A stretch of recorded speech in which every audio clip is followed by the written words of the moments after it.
Welcome back to another Pokemon What If Wednesday, where every Wednesday morning we go through last week's investing and collecting questions, where your guys' questions will actually be featured in the video, and one person's question will help me make the thumbnail every single week. So please drop your questions down below for a chance to be in next week's video, and if I did comment to you saying, great question, I might use this, and I didn't, please drop that same question again and put repeat question. It'll get moved to the top. I'm not saying I'm some guru who just knows everything, but when I'm unsure, I always like to talk it out with a few people. It always helps me make my final decision. And we do have to do our question of the day. And last video, we did what was the worst mythical Pokemon. And the video before that, we did what was the worst legendary. So for today's video, what is the worst starter Pokemon? And we're talking the final evolutions only. Then, of course, we do have to give a big thanks to our video sponsor real quick, and that is Metatcg. I did all the research, and I found us the best possible website for you guys to trade your bulk in for some super rare cards or cash. Yeah, they even got a Blaine's Charizard and a Dark Charizard. They only take Yu-Gi-Oh, Pokemon, and Magic the Gathering, and it is so easy to fill out the bulk submission form. You just write down exactly how many cards you have of each thing, and all the cards do have to be near mint, and they even have a video showing you how to package everything. So definitely check them out. I'll have all the links in the description. Then also, if you're going to grade through PSA for your very first time, you can click my link in the description, use code BEARD25, and you receive $25 off your very first submission, which is basically a free graded card. And I highly recommend grading yourself instead of letting people like GameStop handle your cards. But all right, first question is from Seth FC1S. Now that the 151 set is about to officially go out of print in a few months and you're starting to see the prices of steel products go up, would it be better to buy the singles now before it's too late? Or will the prices of the cards continue to go up and down for a long time and there's really no rush to buy them right now? So with the cards, it's a lot different. If a card is super playable and it's about to go out of rotation and stuff, a lot of people will want to sell those cards once it does go out of rotation. And no joke, a ton of them hit the market, and a lot of times they drop in price because they can't use them anymore, and they want to use that money to then buy the new playable cards that they want for their new deck, stuff like that. So a lot of times when like sets go out of print and out of rotation, some cards can take big hits, but we are talking about 151 here, and this is probably the most collected set in Pokemon history, if I had to guess. I can't really think of another set that would even compete, to be honest, especially like Evolving Skies, very popular, but the pull rates are so rough for that set. That's why they call it Evolving Cries. But I could definitely see 151 having another big run. In my opinion, there's absolutely no reason why Blastoise can't be a $150 card when we have so many other SIRs that are $150 with, their seal products being way cheaper than 151s. Same with Venusaur and Zapdos literally has Moltres and Articuno all in the same card. So I really feel like once all the sealed products really start going crazy for 151, which I do have a feeling will happen once everything goes out of print and people know it's out of print, I could see a lot of these cards start going crazy. Which right now, a lot of them are starting to move back up. Alakazam now market price $53. Psyduck even has a bunch of sales in the high 40s, like low 50s. It's kind of crazy. Charmander's getting back up there. Like I said, Blastoise $92. Charizard is up a couple dollars. But yeah, I could definitely see a world where Charizard is a $350 card like it was before. Blastoise like $150. Venusaur $130. Zapdos right there with that. And Charmander even being like a $90 or $100 card. It's definitely very possible, especially if we see these boxes start going really, really crazy. I mean, they're already crazy right now, but I'm talking even crazier. But with cards though, it really depends on how the market is doing, to where these cards could get up that high and then the whole market cools off and a lot of these could come right back down in price. Doesn't matter what card it is or how popular it is, all cards will always go up and down, up and down. I've seen it, thousands and thousands and thousands of times. I've never seen a card just go up forever. Like it's just never happened. It will always dip and then go back up. It might not come back down to where it was before, but it might go a lot higher than it did before. Like it's just crazy. So that's why I'm super patient. I know I'll be here forever. So if a card is just really expensive to where I'd rather buy a lot of like vintage cards over a new card at that price, I'll just wait until the market, completely cools off. And then I know I have a good chance of picking it up cheaper. That's why I do wish 151 was a bigger set, because if it was a bigger set, the cards would be a little bit tougher to pull. There wouldn't be nearly as many cards out there and the cards would actually be a lot rarer. But since it is kind of a smaller set, there is a ton of these cards out there. But like I said, when it's basically the most popular or most collected set in Pokemon history, that doesn't really matter. But all right, next question is from MJ Dud. Hey, PokeBeard, hope you and your family are doing well, and thanks for taking the time to read and answer all these questions. Thank you. I got 3 of the Gengar Battle Deck boxes. Should I keep them sealed, or is it worth opening them and getting the Haunter SIR graded? So it's just an illustration rare, not a SIR. And I would 100% crack them open, try to grade. We got a sale here for the Haunter at $410 in a 10, $440. Japanese selling for about $62, but there's just not a promo. And the card is going crazy. If you guys did not watch my last Market Monday, it was at $20 for the longest time, shot up right to about $32. And it's kind of funny, the actual Mega Battle deck has not really gone up in price yet. It's still about $32. So you can buy the deck sealed for the exact same price as the card, which I would much just rather buy the actual deck, open it myself, plus you get the extra promos and a couple extra cards in there. So yeah, I would definitely do that for sure. Next is at Bugsy Craftworks. How many cards have Ash on the image? So on the image, there's not a ton of them. So we got a Ash's Pikachu GX. This is a Japanese exclusive. You can see Ash right there with Pikachu. There is some cards that have Ash in the name. Like we got an Ash Greninja right here. That's pretty cool. Here we got the Ash versus Team Rocket deck kit. This is the Rowlet. And I mean, look at that. Just a regular card. Market price $64. And then we do have all the Ash's Pikachus, which I still feel like people are sleeping on. You know, again, it doesn't have Ash in there, but it has Ash in the name. And it has a bunch of Ash's hats, which I think a lot of people don't even notice. But it has like a bunch of different Ash's hats through all the different generations. And we got a couple more. We got a Tauros up here. Another one of these Ash versus Team Rocket deck kits. That one's pretty sweet. We got a nice Team Rocket one here. Ash's Friendship. So yeah, we got a few of them. Like I said, not a ton. But, you know, we got another one here of Team Rocket. So, pretty cool. I actually want to get all these Ash's Pikachus in a 10. I have them raw, but I would love to get them in a 10. I love little collections like that where you only got to get like, 3 to 10 cards and you're completely done instead of just picking up random slabs. Next is from at Steven Ferrara. Butchered that. What are your thoughts on the Nagabas long term? So, I really enjoy them. And I actually have these all in BGS 10s, not black labels, but the gold 10s. Now, the thing is, though, there's 25,000 PSA 10s, 2009, so they're super easy to grade, but they're Japanese exclusives, and they're evolutions, and they do kind of just go up and down, and they're a lot more expensive now than they were, a year ago. Umbreon used to be $70, $80, but I think these are going to just be slow risers. They're never going to be like $10,000 cards or anything like that just because there's too many of them. But in my opinion, all it's going to take is, this artist making a few more of these, and it can make these cards go absolutely crazy, which is definitely a possibility. We've had rumors now for the last year or two of them doing like a Charizard or something. So if that ever happens, these will go crazy again. But big fan, love the Japanese exclusives. Can't go wrong with evolutions, and they're super unique looking. Next is from at the Pokemon Center. Love the videos as always, basically my news in the morning. I really am wanting to get a copy of the new Mega Dragonite SIR when Ascending Heroes comes out. This will be my first big card purchase. When would be the best time to get this, as I don't want to pay the crazy initial prices? How long to wait? Thanks so much. So I always say wait until the very next set released, but our next set is a little underwhelming. So you might have to wait 2 sets or wait until the 30th anniversary, and obviously these cards will be a lot cheaper. But just know, especially in this market, there's a small chance that some of these cards, especially a card like the Mega Dragonite, could get hyped up to where it's even higher, in a month or two than it is right now. Kind of like the Mega Charizard X. I mean, that card started out at like $1,000, but dropped all the way down to about $400. And now it's like $650, which I said many times that was going to happen for that card just because it's such a nice card and so many people are going to want it. So yeah, just wait as long as you can, honestly. But for this and being perfect order, not being the best, I would probably wait until the 30th anniversary to scoop this card up. But yeah, I'm right there with you. This is at the top of my list for modern cards, this and the Mega Charizard, because I absolutely love Dragonair, and I love that Dragonair is in the card along with Dratini and the regular Dragonite. I do wish the regular Dragonite was a little bit bigger, but otherwise, I'm a fan. I even like the new Mega Dragonite. I have no problem with the wings on top, so I'm excited. Next is from at EHXCY.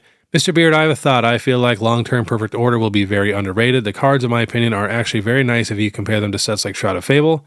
Since it's been compared to that, just want to know your opinion on how you feel about that set now that it's been revealed. So it's definitely one of our weakest sets, which I feel like no one would really argue with that. But here's Shroud of Fable. So it did have the Pheasantipity and the Okidogi and all that, the Penchant, with kind of the close-up black backgrounds, which they've grown on me a little bit, but I'm still not the biggest fans. Now, illustration rare-wise, I feel like every set just has really good illustration rares. Especially we do have a Persian, the Duskull line, which is super cool, Houndoom, Monkey Dory, Horsey, Cresselia. I mean, we got some pretty nice Pokemon in here. Now here is Perfect Order or Nullifying Zero. We got the Auroras, which I'm super excited about, but again, I'm very biased. Dedenne, Clefairy, and I think the Clefairy actually goes with the Mega Clefable, Tyrunt. So to be honest, I mean, if you're comparing illustration rares from this set to Shroud of Fable might actually take the cake. Let's see here. Let's just do illustration rares. So, I mean, not a bad lineup, but we're talking newer legendaries, so people don't really care about that. But Persian's pretty popular. Houndoom's pretty popular. Horsey's kind of popular. And like I said, you know, the legendaries. Here, I mean, probably the most popular Pokemon, Clefairy or Dedenne, to be honest. So yeah, it's super close. It's definitely one of the weaker sets, like I said, if not one of the weakest sets. Starmie's pretty cool. I mean, the Meowth, that's pretty sick. And then having the gold card, which, you know, Zygarde's not the most popular Pokemon, but that will definitely help the set value because that card's going to be very tough to pull. And then, too, having Meowth, Starmie, and Clefable as the SIRs, even though they are the Megas except Meowth, I think that is slightly better than having, you know, all the Gen 9 legendaries.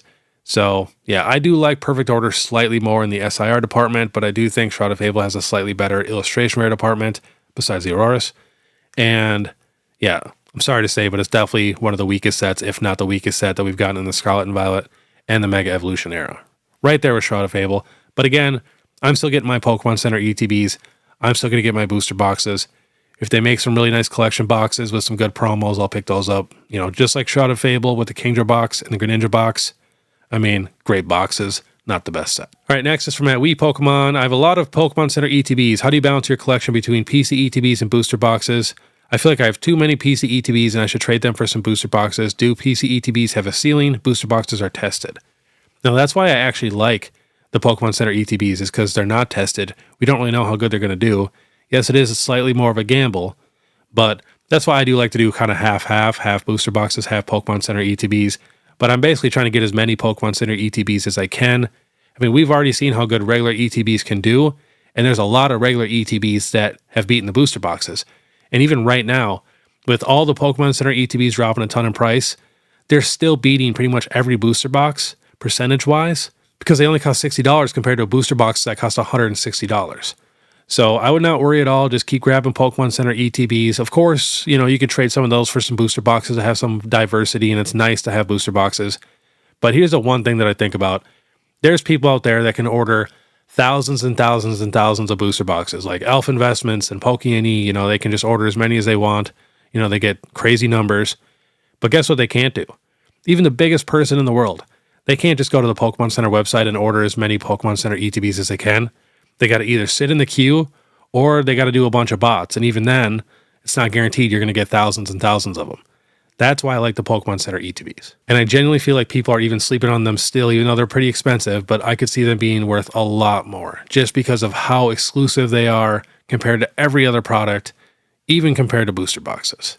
And then too, booster boxes are a lot smaller, so a lot more of those are printed compared to the Pokemon Center ETBs. So yeah, like for all the new sets, you know, I try to get a sealed booster box case of every new set, along with 4 loose booster boxes. And then I also try to get as many Pokemon Center ETBs as I can get, you know, as long as I can find super clean, minty ones. Next is from at Paragoso. Why are PokeTubers and vendors constantly influencing new collectors to pursue PSA 10 cards? I think I would rather have a collection of decent condition cards and a few graded PSA 10s. Every video I see, everyone talks about PSA 10s. I get collect what you like, but it seems like this is a new way of collecting that's being pushed out. There's no much appreciation of just having rare cards nowadays. So yeah, that actually happened during COVID when everybody got every single Pokemon card they had graded. It was insane. I think wait times were like a year. Like, I'm not even exaggerating. It was actually crazy. Yeah, I do think a lot of people now collect graded cards, but I do think a lot of people still love to do singles. I mean, even in my Market Mondays and my Falling Fridays, it's pretty much all singles. I'm still like 99% singles myself, and I'm not even going to think about getting insane PSA 10 collections or whatever graded company you want to use until I have every single raw collection that I have done. Because like you said, you can get a lot more raw cards than you can, you know, getting graded cards, which is why I prefer raw cards. But once I finish my raw card collection, then of course I'm going to go get my favorite cards in a PSA 10 or, like I said, whatever grading company you want to use. But I haven't really noticed like a lot of creators like forcing it on people. There's just a demand for it, so people are going to make content about it. I mean, even my Slab Sunday doesn't get nearly as many views as, you know, my Market Mondays or my Falling Fridays. So it really just depends. But once you finish a bunch of raw collections, trust me, you're probably going to want to go in and get your favorite cards, you know, slabbed up, because they are a lot easier to display than a binder. I mean, I got like 60 binders right here, and it's very, very tough to display any of them ever. But all right, next question is from Matt Rose3356. Hey Beard, hope you're doing well. The demand for Chinese exclusive cards has cooled off a bit, but what are your thoughts on the Chinese 151 surprise boxes Gengar in the next 3 to 5 years? I know you're bullish on the singles, but what about sealed? I have a case of them. Should I sell or hold it? So absolutely, I like the seal just as much as I like the singles. I'm just collecting the singles first for my personal collection. But whenever I find any good Chinese boxes, and I know they're from a legit person and they're nice and minty, I'm grabbing them every single time.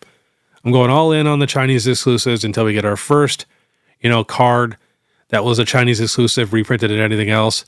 Then I'm going to stop. But I honestly don't think they're going to do that. And I actually just ordered a ton more of the Chinese exclusive cards. I'm actually going to try to finish that so I get caught up. So that way it's not so overwhelming.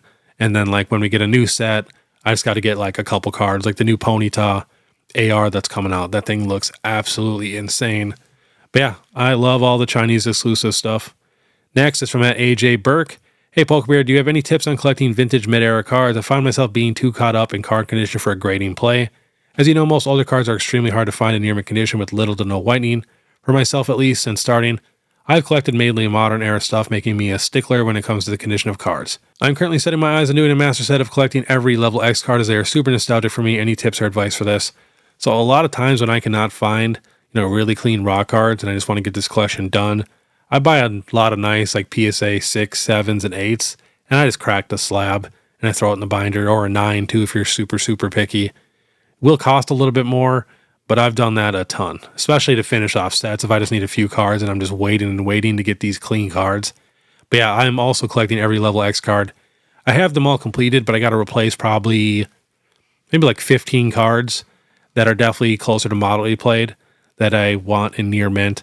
So I'm also hunting for some super clean level X's, and it is definitely tough. But if I'm vending and someone brings me a bunch of PSA 8s or PSA 9s, I'm honestly cracking them out of the slabs and throwing them right in the binder.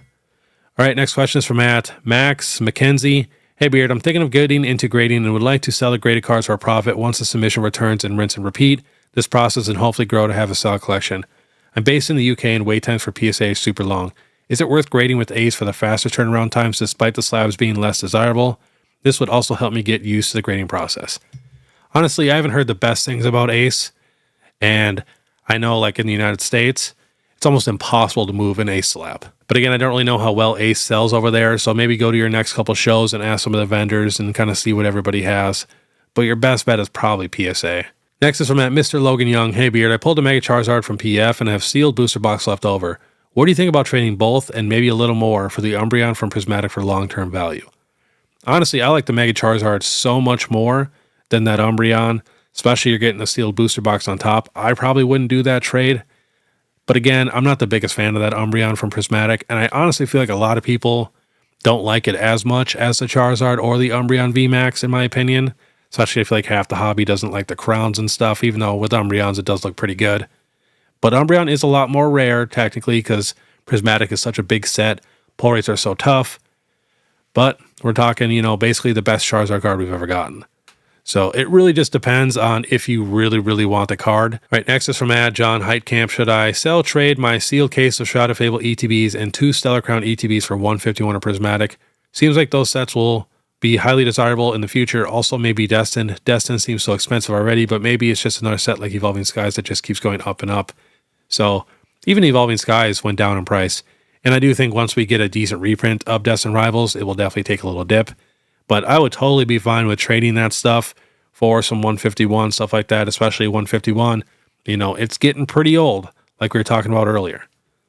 Next is from Liquid Force.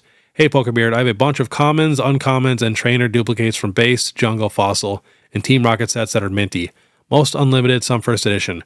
Should I sell them as raw lots on Facebook Market or eBay, or should I get some of them graded then sell them? Thank you for the content. So maybe if you have a good chance at some PSA 9s or PSA 10s, but if we're talking PSA 8s and under, it's not going to really be worth it, in my opinion, to where it might be a better option to go sell them in lots, or even, maybe start vending and sell them all individually. You might get a little bit more, but you can take your top 5 or 10 best cards or your absolutely cleanest cards and try to get them graded. But like I said, if you think it's going to be an 8, a 7, or a 6, it's really not even worth it. especially for how long it takes and how much it costs to get cards graded. Next is from Jonathan Gist 8173, all-knowing PokeBeard. Why is it that I'm seeing more and more vendors, card shops pricing singles on what they think a card could grade instead of market pricing, condition pricing? Thanks for the content. Keep it up. Because they're lazy. It's just so much easier to go look up and see, the last 10 sales of a PSA 7 versus, checking out the last 20 sales of all these raw cards where people say it's lightly played, but you click on it and it's moderately played or heavily played and, stuff like that. So it's just a lot easier. And then also they can get more money. But me personally, if I'm looking at a card and someone's like, yeah, I priced it at a PSA 7 and I'm looking at a raw card, I'm never going to pay an actual PSA 7 price because I'd rather just go buy the PSA 7 online because it'll probably be nicer. So a lot of times I'll always go under, if they're going to sit there and be a stickler, I'll be like, all right, I'll pay a PSA 6 price, but I'm not paying a PSA 7 because odds are, the card might not even get a 7. So yeah, I'm right with you. It drives me nuts. Next is from Dan90UK. Hey Beard, love the content as always. Question about pop reports. I know so many slabs get cracked and the labels don't get removed from the report. So do you factor that in when looking at pop reports, or is it just best to ignore 9s at this point? Also see so many people reference the gem rate for grading and looking at 9s and 10s. I think how when the number isn't necessarily correct. Cheers. So when we're looking at the gem rate, all we're doing really is just seeing how hard a card is to grade. I mean, especially when we're talking about mod or 9s, no one really cares about how many there are. We just care how hard it is to get a 10. And in order to figure that out, we do have to look at how many 9s are graded. Even though if it says there's 20,000 9s and there's only 10,000 of them out there because everybody cracked them, it doesn't matter because we know initially 20,000 were graded. And then if we're talking like mid-air and vintage, no one's really cracking 9s or 10s, even though it is a PSA 9. But for a mid-air or vintage card, that is still very, very tough to get. So for those, you don't really have to worry. But when we're talking about like super modern cards, I do kind of just completely ignore the 9s. But like I said, we only look at that just to see how hard a card is to grade, and that's it. Next is from Sphinx FIFA. Hola, Beardo. I live in New York City. My parents live on a farm with tons of space and have been nice enough to house my seal collection. They're selling their house soon and will be moving, which means I need to figure out the best route to get my collection to me. I haven't been collecting long, so a ton of my collection is recent boxes from Target and Costco drops. Mega Latias box, Lugia Prismatic Premium Collections, Prismatic Tins, and some Build and Battle Stadium boxes. In your opinion, do you think it'd be best to break these boxes down and just get the packs out of them to save space, or is it the sealed premium worth it to keep them whole and eat the larger shipping cost? I like to keep my stuff sealed. It is so much easier to sell, but with all the box breakers now, it is definitely easier to sell loose packs, but still, it can take a little bit because everybody thinks they're like weighed or scanned or whatever. I mean, for some of the bigger collection boxes that aren't the best, you could probably break some of those down. But like anything prismatic, I would definitely probably keep that stuff sealed. But yeah, it might be worth it to just ship it all out. All right, next is from Joe Miller and V66. With the projected dip in prices and interest after the 30th anniversary, what areas do you think will be impacted the most? Graded versus raw cards, vintage versus modern, sealed versus open. So graded cards are going to take the biggest hits for sure. And it's going to be a ton of modern stuff. Of course, some mid-era and some vintage stuff will go down too, especially the stuff that was just recently hyped up. Like a lot of mega cards are going down in price. Some tag teams are going down in price right now. But yeah, the modern graded slabs are going to take the biggest hit for sure. And then sealed, mid-era, vintage, that's not really going to take a hit. But some of the modern stuff, it just depends on the reprints. Because if the market really cools off and we get a large reprint, then stuff will definitely come down. But if we don't get reprints, it'll just slowly come down in price. And since a lot of the stuff in the Scarlet and Violet era is getting pretty old, I can see a lot of it holding its value very, very good still. But no joke, at the end of COVID and like the start of the Scarlet and Violet era, when we were finishing up Sword and Shield, so many PSA 10 cards dropped by like 70, 80%. It was actually insane. Next is from a member at Andy Farm D74. Lord Beard, the Dragon Hair. I've come across a lot of bulk VV Max TGs and IRs that I've sleeved and stacked inside collection tins over the past 3 years. Sadly, a fair number of them have begun to bend due to poor storage practices. Self-admittedly, while I do include destined packs inside to absorb moisture, I did not top load the cards. Question, is there a good way to get the bend out of these cards so they are more appealing for sale trade? So a lot of times you can honestly just put them on a table and throw some books on there and stack them and just leave them for a few weeks. That will no joke help. I've done it many, many times. Otherwise, they do make new boxes now, but they're like a humidifier box or whatever, and that can definitely take the curve out of there. But if you have a ton of them, it might take you a while. I don't think the boxes are very big. But yeah, just try it the old school way and put some books on them and stack them.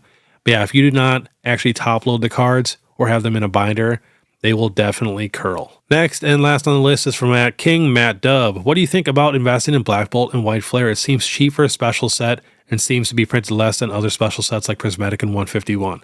So it's still very new, and I can almost guarantee we are going to get massive reprints of Blackbolt and White Flare eventually. But I actually am a big fan of Blackbolt and White Flare. I think they are some of the best sets that we have in the entire, Scarlet and Violet era. It's just that if you don't like the Gen 5 Pokemon, you're not going to be the biggest fan of the set. But I mean, comparing Blackbolt and White Flare to 151, I mean, Blackbolt and White Flare has so many more cards. If we got that treatment for 151, it would be insane. So I do think Blackbolt and White Flare are pretty slept on. And even some of the illustration rares, honestly, they might be some of the toughest to grade illustration rares and some of the lowest pop illustration rares we have in the entire Scarlet and Violet era. I mean, it's crazy. I know the set's still pretty new, but there's a ton of cards out there with like 50 and a PSA 10 for some of these pretty nice illustration rares. So yeah, I'll definitely be grabbing a bunch of Blackbolt and White Flare Pokemon Center ETBs whenever I get offered them, stuff like that. Because, when we're talking a specialty set that does not have booster boxes, the best thing you could possibly get is those Pokemon Center ETBs. But all right, that was today's Pokemon What If Wednesday. If you guys like this content, you just want to stay ahead of the market, please make sure you subscribe, hit that notification bell, leave a like and comment. If you guys really want to learn some stuff, definitely check out my Throwback Thursdays. And of course, if you guys want to support more, you guys can check out my Instagram, my TikTok, my Facebook, my YouTube membership, all that. Please go follow me on TikTok. I am so close to 10,000 followers. And then too, if you guys want to watch my last Pokemon Market Monday, which was a crazy one, click this video here. Otherwise, we'll see you next time.